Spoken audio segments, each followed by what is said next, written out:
कार्यक्रमको सञ्चालक मेरो आत्मीय लगायत यस लिसाङ्गु पाखर गाउँपालिका वडा नम्बर 2 मा आजको यस कार्यक्रममा पाल्नु भएको र लिसाङ्गु वडा नम्बर 2 को सम्पूर्ण जनताहरू सामु र सबै मित्रहरू आफू सम्पूर्णमा सर्वप्रथम लिसाङ्गु पाखर गाउँपालिका वडा नम्बर 2 को सरकार प्रमुखको हैसियतले र म व्यक्तिगत विजय युनियनको तर्फबाट यहाँहरूलाई लासो क्यापल्ला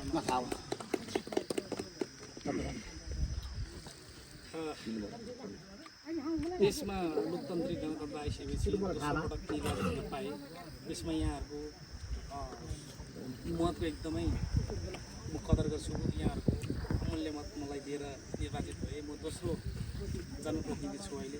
र यही क्रममा आजको दिन र हिजो बजेट पर्ने क्रममा एक किसिमले बजेटको उसमा किताबमा आउने बेलामा चाहिँ मन कता कता मेरो यताउता भइरहेको थियो।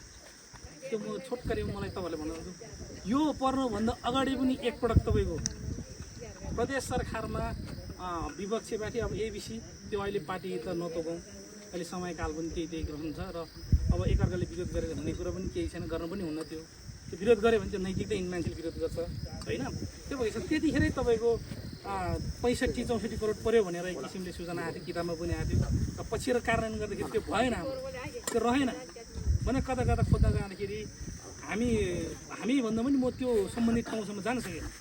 र पछिल्लो समय आइदिँदाखेरि चाहिँ त्यो के भइदियो भने अघि दिदीज्यूले भन्नुभयो जस्तै सडक त पर्न त पऱ्यो, अब यति मात्रै भनेर हामीले गत वर्षमा जम्मा 20 लाख रुपियाँ पऱ्यो। र 20 लाख पनि दिदीसँग हामी काम गर्ने साथीभाइहरूसँग हामी ठोले मैले यताउता गफ धेरै पटक भए के गर्ने लिसाङ्गोले कसो गर्ने भन्ने किसिमले त्यो गर्ने क्रममा काहीँ न कतै त्यो नगरौँ भनेर हामी घुर्की पनि लगाएर बसेँ।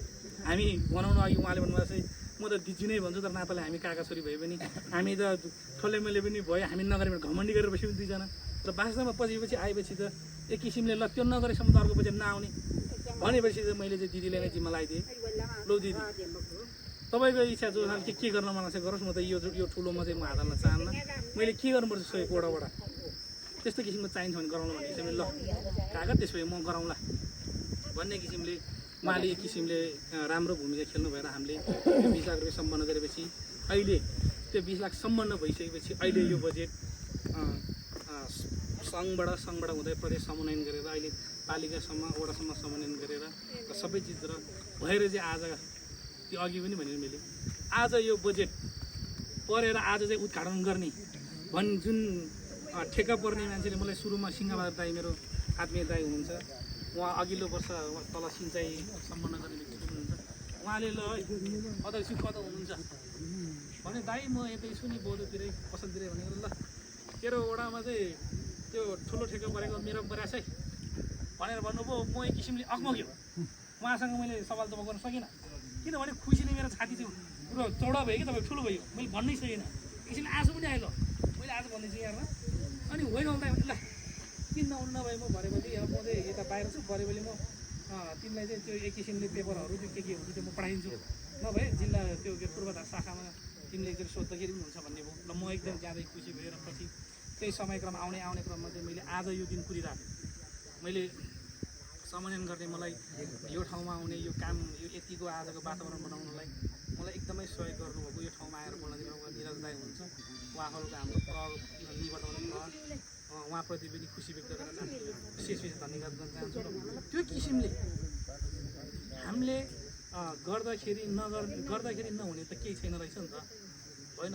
हिजो हामीले कति अब हजारौँ त भनेर जना भनौँ न 2-4 जनालाई त यही बाटो कुदाएर यही बाटो गरेर उहाँहरू माथि ठाउँमा बस्ने हामी यहाँ तर म भनेर दाजुभाइसँग झैझगडा गरेर यो ठाउँमा कालो पत्रे गर्छु यो ठाउँमा बजेट हाल्छु भने हामीले तथानाम गरेर खोइदिएको त राजनीतिक गरेको राजनीतिक सुनेको राजनीतिक भएको त 40-50 वर्ष भइसक्यो त होइन। त्यो किसिमले पनि आज चाहिँ हामी यही लिसाङ्गुको एकजना चेली र एकजना जनप्रतिनिधि र सबैजनाको सरसहयोग लिएर आज यति बजेट ल्याउन सक्ने रहेछ त हो कि अझ पनि आजको दिनमा पनि हामीले त्यो केन्द्रकै नेताहरूको मुख तागेर बस्ने त्यसले दिन्छ भने त्यसको पैसा लाग्यो भने आम हुने रहेछ त हो कि भन्नु त देशले कहाँसम्म केसम्म भइसक्यो त्यो अब त्यो देशले कता के भयो घटनाक्रमहरू अहिले भन्नु जरुरत छैन। यहाँ लेखिराख्नु भएको छ, सुनिराख्नु भएको छ, सबैले अहिले सामाजिक सञ्जाल प्रयोग गर्नुहुन्छ, चलाउनुहुन्छ, हेर्नुहुन्छ। त्यो भएको हिसाबले आफ्नै ठाउँमा गर्ने इच्छा भए त हुँदैन रहेछ त। हामीले पोहोरबाट पनि एक किसिमले घुर्को ल्याएर 20 लाखको भनेर हामीले हाम्रो यहाँ सुगम मामा हुनुहुन्छ, सरोज मामाहरू हुनुहुन्छ, हामीहरू नै एक किसिम सरसर गरेर त तपाईँको 1 महिनामा ल 1 महिना त लाग्यो, 1 महिना त लाग्यो होला नि। 1 महिना त्यो सम्मान गऱ्यो त, गरिसकेपछि त्यो फाइल पुऱ्याएपछि त आयो त यी।